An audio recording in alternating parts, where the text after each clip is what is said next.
Hi, it's Dr. Tanya again. It is the month of March. We're concentrating on your neck, otherwise known as your cervical spine.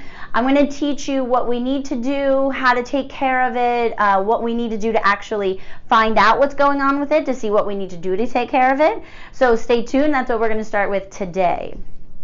All right, so in our office, and every chiropractor that you may ever go to must take x-rays. Not only should they take x-rays, but we should also be taking some motion study films of this neck, moving your neck forward, taking a picture, moving it back, taking a picture, any sort of motion film, even if you can get a chiropractor that actually takes a live motion study where we're doing this and seeing how everything moves. Any sort of what's called motion study is very important to take, because we're actually able to see how the joints are moving, which joints aren't moving, because those are the ones we actually want to really focus and hone into and get them moving. Make sense? All right, so what I want to do now is go over and explain to you what a normal neck from the side view, which is called a lateral x-ray, what that would look like. Number one, we want to see a backward C. So the spine should actually look like a backward C normally. We should have big disc spaces. The spaces in between the bones are called your disc space. It allows a disc to sit in there, and it also allows a nerve to go out to whatever organs that it needs to go out to and function.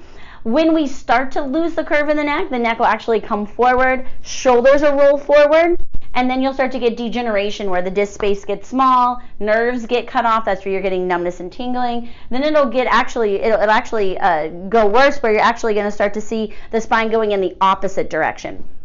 Now, we're actually seeing that opposite direction curve, called the reverse curve, happening much earlier, because as a child, you're staring at a cell phone, you're staring at an iPad, things that didn't happen when I was growing up. Now it's happening all the time. So this reverse curve that you see down here in phase 3 can actually start when your spine is in phase 1, which is a really scary thing.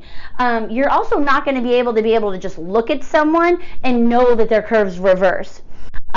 You're also not going to be able to see if the curve is perfect either by just looking at someone. So an x-ray is extremely important. There's a lot of things on x-ray that tell us we should or we shouldn't do certain things. And we're in the business of correcting spine for long term. That's what everyone, I think, is in the business for. We want long-term correction. And there's no way to know that unless you have a pre-x-ray saying this is where we're starting, and that's a reverse curve.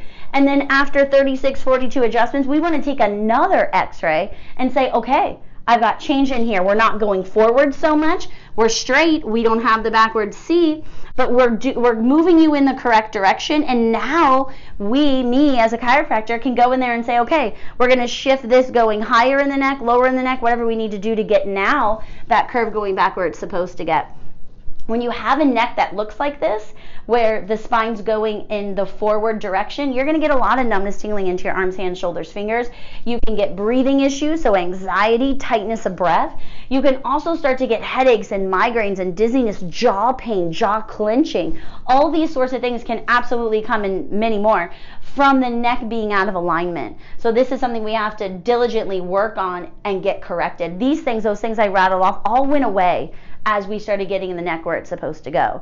Now we've got to teach the neck where it's supposed to go so you have that long-term correction. Make sense? All right, so point is we need to have your neck checked. You need a motion study x-ray of your neck. We need to find out what's going on. We don't want to take medication and cover it up. We actually want to fix the problem. So come in, watch the YouTube videos as we go on the rest of this month. It's all going to be on neck health and neck care. And make a comment, write a comment. You want to know more about something, you have a question about something, we check these every single day. So let me help you take care of yourself better. Okay? Thanks so much.